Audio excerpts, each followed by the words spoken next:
Hello everyone, welcome back to my class. This is Romana Ali. I hope you all are doing well. In today's class, let us talk about the topic counter current mechanism. Counter means opposite and current means flow. Whenever any fluid in the tubes of our body flow in an opposite direction, then we call that mechanism as counter current mechanism, and it shows two main steps: counter current multiplication and counter current exchange. Counter current multiplication is a step which shows how the concentration is formed in the nephron, especially in the loop of Henle of our nephron. And counter current exchange is the step of counter current mechanism that explains us how this concentration can be maintained. So first step is counter current multiplication, and firstly we will see where this opposite flow of fluid can be seen. So it can be seen in the nephron, especially in the loop of Henle of our nephron. We can see the opposite flow of the fluids. So here you can see that the fluid which is coming down from the PCT into the loop of Henle, it is coming in this direction. But when you see the fluid, then it is going in upward direction in the ascending limb of loop of Henle. So this type of opposite flow of the liquid is termed as counter current. Now when the baby born, when he or she will urinate for the first time, then what is going to happen? The filtrate which is formed in their proximal convoluted tubule, it will first show the concentration of ions, that is 300. So 300 milliosmoles of ions per liter can be found in the loop of Henle, that is in the ascending limb of loop of Henle. This ionic concentration will remain constant. It will be 300 until and unless the filtrate enters into the ascending limb of loop of Henle, because when the filtrate enters into the ascending limb, then there are some pumps like sodium potassium pumps are fitted. That sodium potassium pumps takes the ions from this ascending limb and pump these ions out of the limb. So as they are taking the ions out of the limb, the ions are pumped out of this region, then the concentration gets increases. Here the concentration gets increases. Now to maintain the concentration inside the nephron and also in the medullary region, of the nephron, there are so many mechanisms that we have already studied in the steps tubular reabsorption. In the steps ascending limb and descending limb of loop of Henle, we have seen how the concentration gets maintained by the removal of ions and by addition of water into the filtrate. So this is what happens to maintain the concentration, and in this way the concentration is formed.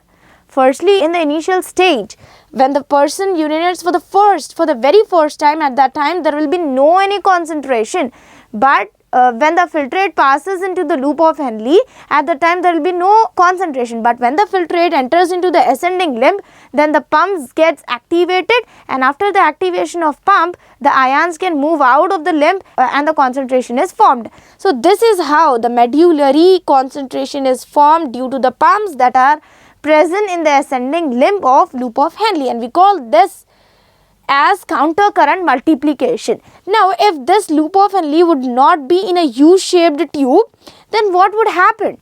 We know that the descending limb of loop of Henle is permeable to water. Water can enter into it to maintain the concentration. But if it is going to be in a straight manner, then the ions are removed by these pump. There will be some concentration. This removal of ions would not have any effect on this region, on the descending limb of loop of Henle, and there will be no removal of water from the descending limb. So basically there will be no effect of the concentration on this region which is permeable to water. So there would be no any mechanism that helps in maintaining the concentration. Just to form the concentration, the nature has created the nephron in this way. That means the loop of Henle is in U-shaped tube. As this is present in the U-shaped tube, the ions which are removed from this region would have effect on the concentration of this region. So to maintain the concentration, now the removal of water from this region, from the descending limb occurs in order to maintain the concentration, and this is how the concentration is formed, and we call this as counter current multiplication. Let us move to the next step in the counter current mechanism, that is counter current exchange. Now, how the concentration would be maintained? So, from the glomerulus, the filtrate enter into the Bowman's capsule, then the filtrate enter into the PCT. When it reaches the loop of Henle, especially the descending limb, here the concentration gets started, and the concentration of the filtrate will get fluctuate till it becomes 1200 as the maximum concentration. So, when the concentration becomes 1200, at that time it can be maintained by the exchange of ions. How the exchange of ions takes place, let us see. So, when we talk about counter current exchange, we need to take the vasa recta into the consideration. Vasa recta is a peritubular capillary that surrounds the loop of Henle.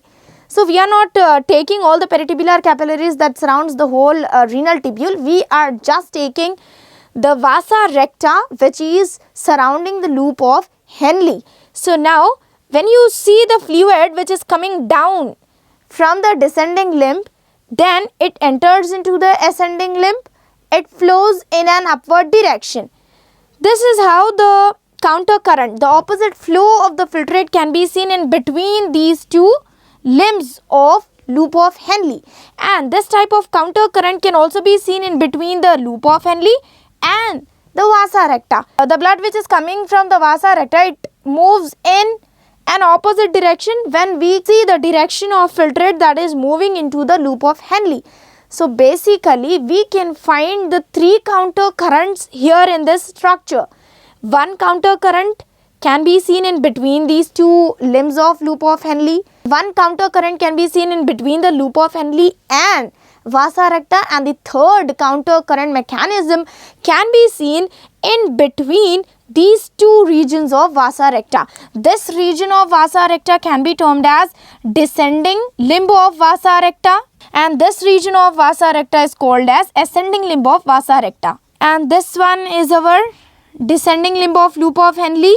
Here it is an ascending limb of loop of Henle. So, now once the filtrate enters into the descending limb, it will be 300 and outside will also be 300. But when it moves further downwards, then the concentration, it gets increases in the outer region. Just to maintain the concentration that is present outside, it removes the water. So, water can be removed from the descending limb, but the water can enter into the ascending limb. This is what happened to maintain the concentration of ions and water. So, here in the descending limb, the water gets removed as it is permeable to water, and from the ascending limb the ions are eliminated. The ions can move out. So, in this way the water and the ions can be reabsorbed by the blood due to the concentration that needs to be maintained in between the loop of Henle and the interstitial fluid. In between, the concentration should be maintained between the filtrate and interstitial fluid. While maintaining the concentration, the water will remove out of the descending limb and the ions will remove out of the ascending limb. Water can be removed out of the descending limb as it is permeable to water, and ions can move out of the ascending limb as it is permeable to ions. This is what happens in order to maintain the concentration that is present outside. That means to maintain the medullary interstitium concentration, the limb, the loop of Henle is going to carry out the removal of water and the ions. So, in this way the ions and the water which is present in the filtrate can be reabsorbed by the blood, and the waste material can be secreted by the tubule that is going to be collected in the collecting duct, and from the collecting duct it enters into the ureter. From the ureter it enters into the urinary bladder, and finally it can be passed out through urethra. So, this is what is going to happen in the process called counter current exchange. Here the ions are removed, then these ions, for example Na plus, sodium ions are removed out. Just to maintain the concentration, it was removed out by the ascending limb. Then these ions can enter into the descending limb of vasa recta, that means into the blood. They can move into the blood. And the ions like potassium ions, which are not at all required by our body, it can be secreted by the renal tubule. So in this way, exchange of ions takes place to maintain the concentration. So this is what happens in the counter current exchange. Exchange of ions takes place. Whatever the ions that are essential for our body, it can be reabsorbed by the blood, and the ions that are not at all essential for our body, it can be secreted by the renal tubule while maintaining the concentration. So this is called as counter current mechanism. Counter current mechanism is a topic that explains how the concentration is formed and how it can be maintained. Let us talk about the topic micturition. Micturition is an act of passing urine.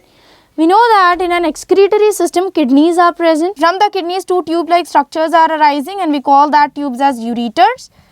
So this ureters opens into a sac-like organ, that is urinary bladder.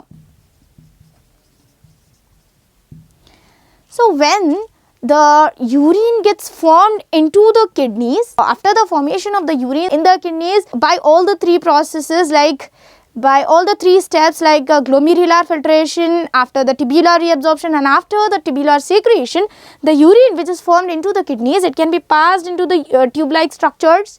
That means it can be taken by the ureters, and from the ureters it can be passed into the urinary bladder. Now here the urine stores. This is the place where the urine stores. So in this urinary bladder, the wall of the urinary bladder is lined by some muscles, and we call these muscles as smooth muscles. Okay, so smooth muscles are the muscles that are involuntary. Their contraction is not under our control. The contraction of involuntary muscles is not under our control, so we call them as involuntary muscles, and these type of muscles are present in the walls of urinary bladder. So the contraction and the relaxation of the urinary bladder is not under our conscious control, as they are lined by the involuntary muscles. But when you see the structure urethra, which is the final opening to pass the urine out, then you can find the two sphincters that are present. One is present outside. We call this sphincter muscle as external sphincter, and one which is present inside, we call this muscle as internal sphincter. So internal sphincter is made up of, again, smooth muscles. That means they are also lined by the involuntary muscles. The opening and closing of the internal sphincter is not under our conscious control. External sphincter is lined by some skeletal muscles. So skeletal muscles are voluntary in function. That means we can contract and relax these kind of muscles. It's under our conscious control. So external sphincter is made up of, it is lined by the skeletal muscles that are voluntary, that are under our conscious control.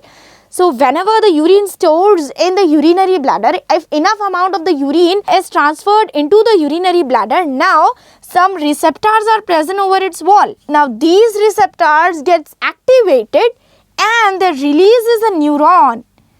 This neuron is a sensory neuron. When this sensory neuron reaches the brain and informs the brain that enough amount of urine gets stored in the urinary bladder, it needs to be removed out of it. So the brain, it will send a command to the urinary bladder with the help of a nephron again, with the help of a neuron, and here the neuron is called as motor neuron. Motor neuron is passed by the brain, which commands the urinary bladder, which commands the smooth muscles of the urinary bladder to get contracted. So by the contraction of smooth muscles, whatever the urine is present is stored in the urinary bladder, it can be passed into the urethra. But when the urine reaches the urethra, here internal sphincter is present, which is made up of smooth muscles. Again, one neuron is sent by the brain, which is a motor neuron, to contract the internal sphincter. So, two neurons are sent by the brain. One is for the contraction of urinary bladder and the other neuron is sent by the brain in order to contract the internal sphincter. By the contraction of internal sphincter, the urine can move into the final opening, that is into the urethra, and when the contraction of external sphincter occurs, at that time the urine can move out of our body, it can be eliminated from the body. So, this is how the micturition, act of passing urine, can be done by the contraction and relaxation of certain muscles. Some of the muscles are under our control and some of them are involuntary in function. So, this was about the topic micturition. In the next class, I will explain you about the kidney failure as well as about the disorders of the excretory system. Meet you in next class. Goodbye.